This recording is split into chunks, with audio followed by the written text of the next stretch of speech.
இலங்கை கடந்த 76 வருட ஆட்சியிலே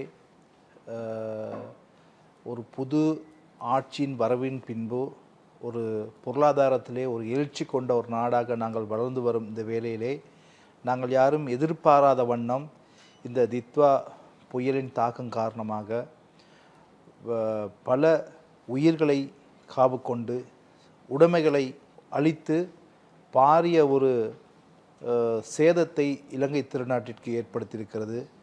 எனினும் நாங்கள் அந்த வெள்ள மண்சரிவு அபாயத்திலே தவித்து கொண்டிருந்த அந்த வேளையிலே எங்களுக்கு நேசக்கரம் நீட்டி உதவிக்கரம் தந்த இந்தியா அரசு, அதே போல் தமிழ்நாட்டு அரசு, இந்தியா மக்களுக்கு நாங்கள் மனமார்ந்த நன்றியை தெரிவித்துக் கொள்கின்றோம். ஏனென்றால் இலங்கைக்கு எந்நேரத்திலும் தோழனாக, ஒரு அண்ணன் தம்பியாக தேவைப்படும் போது உதவி புரிவதிலே உலக நாடுகள் எத்தனை இருந்தாலும் இந்தியாவிற்கு இணை கிடையாது.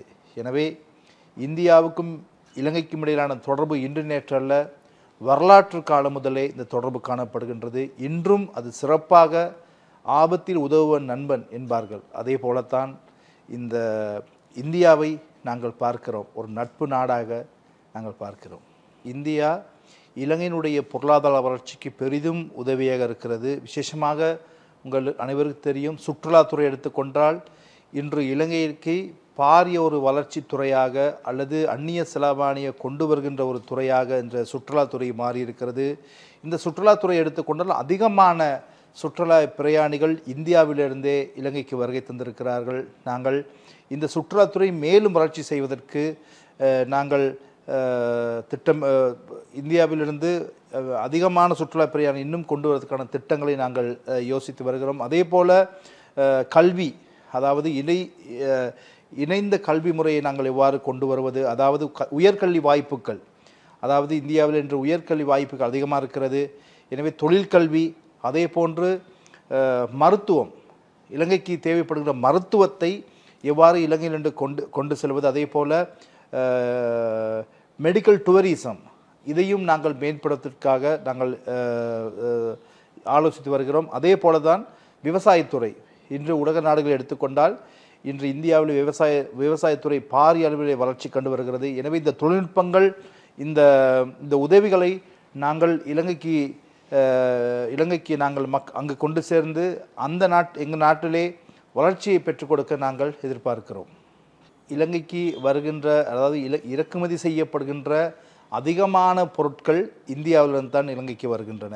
மருத்துவத்துறையாக இருக்கலாம், அதே போன்று உணவு சம்பந்தப்பட்ட விடயங்களாக இருக்கலாம், எல்லா பொருட்களுமே அதிகமாக இந்தியாவிலிருந்து தான் இறக்குமதி செய்யப்படுகின்றன.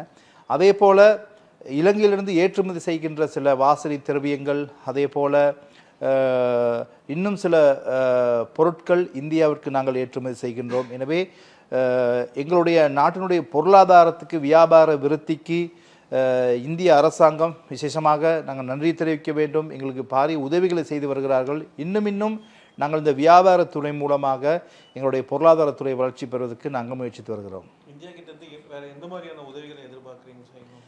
இந்தியாவிலிருந்து நாங்கள் விசேஷமாக முதலீடு, இன்று உங்களுக்கு தெரியும், இலங்கை இன்றைக்கி ஒரு புதிய அரசியல் மாற்றத்தினூடாக ஒரு புதிய ஒரு மாற்றம் ஏற்பட்டிருக்கிறது. இன்று எல்லா வளங்களையும் கொண்ட நாடு இலங்கை.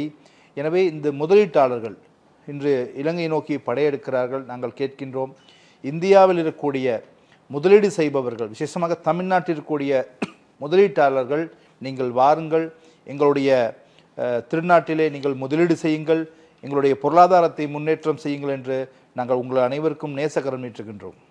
பொதுவாக இலங்கை மீனவர்களை இந்தியா கைது செய்வதும், இந்திய மீனவர்கள் இலங்கை கைது செய்வதும் தொடர்ச்சியாக வழக்கமாக நடைபெறுகின்ற ஒரு விடயமாக இருக்கிறது. நாங்கள் ஒன்றை கூறிக்கொள்கின்றோம், அதாவது கடல் வளம் என்பது மிக முக்கியமானது. அதாவது இன்று மட்டுமல்ல, அடுத்த சந்ததியினருக்கு எமது கடல் வளத்தை நாங்கள் விட்டு செல்ல வேண்டும். இன்று தடை செய்யப்பட்ட உபகரணங்களை கொண்டு மீன் பிடிப்பதனூடாக இன்று கடல் வளம் முற்றாக அழிகின்றது. கடல் வளம் இன்று பாலைவனமாக மாறி வருகிறது. எனவே தடை செய்யப்பட்ட இயந்திரங்களை கொண்டு மீன் பிடிப்பதை மீனவர்கள் நிறுத்தி கொள்ள வேண்டும். அதே போல இந்த மீன்பிடி ஈடுபடுகின்ற இரு நாட்டிலும் அதிகமாக தமிழர்கள், அதாவது இந்தியாவிலே மீன்பிடிக்க வருகளும் தமிழர்கள், இலங்கையிலிருந்து இந்தியாவிலிருந்து மீன்பிடிக்க செல்பவர்களும் தமிழர்கள். எனவே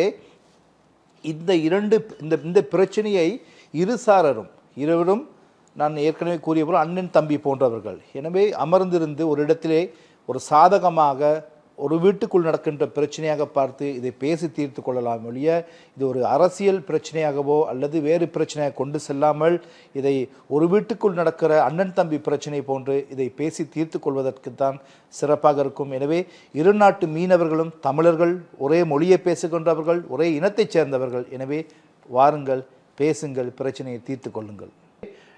ஒட்டுமொத்தமாக இனிவரும் காலங்களிலே இரு நாட்டுக்கிடையிலான உறவு வலுப்படுத்தப்பட்டு பொருளாதார ரீதியாக இரண்டு நாடுகளும் ஒரு சிறப்பான வளர்ச்சியை காணும் என்பதில் எந்த விதமான ஐயம் கிடையாது. உண்மையிலே நாங்கள் இந்தியா, அதாவது இலங்கை எப்போது துன்பத்தில் இருக்கின்றதோ அந்நேரத்திலே இந்தியா ஓடி வந்து உதவி செய்கிறது. எனவே அது ஒட்டுமொத்த இந்திய மக்களுக்கும் அந்த நன்றி போய் சேரும். அந்த மக்களை பிரதிநிதித்துவம் செய்யக்கூடிய எல்லா கட்சி தலைவர்களுக்கும் நாங்கள் நன்றியை கூறிக்கொள்ள விரும்புகிறோம். அந்த நன்றியை கூறும் முகமாக எல்லா கட்சி பிரமுகர்களை சந்தித்து நாங்கள் ஒரு நட்பு ரீதியான எங்களுடைய நன்றியை நாங்கள் தெரிவித்திருக்கிறோம்.